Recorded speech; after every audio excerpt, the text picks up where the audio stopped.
करे छौ के खर्चा तोरा जवानी के छौ सगरो के चारचा राई जी तोरा करे छौ के खर्चा खाली देखै में लागे छ तू प्यारी के प्यारी के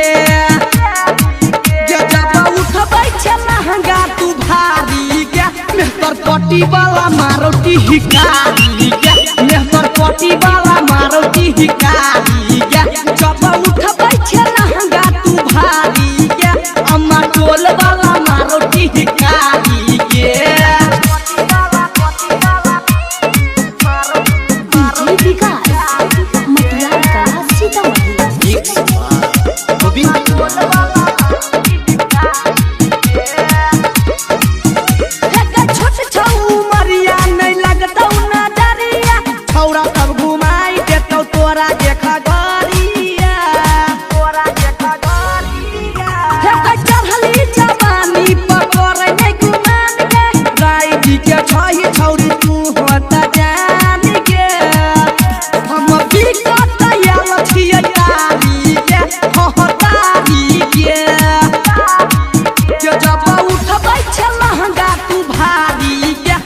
कटैया वाला मारुति हिकारी के छोरा मथौर वाला मारुति हिकारी के जब उठबै छ महंगा तू भारी के पुरनाही वाला मारुति हिकारी के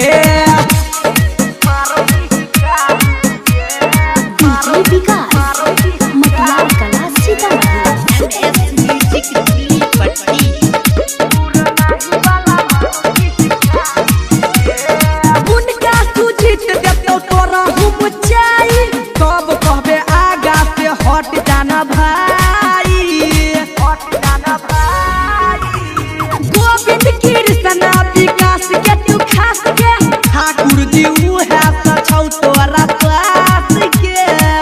जे तू देखै में गोर हम कारी के कारी के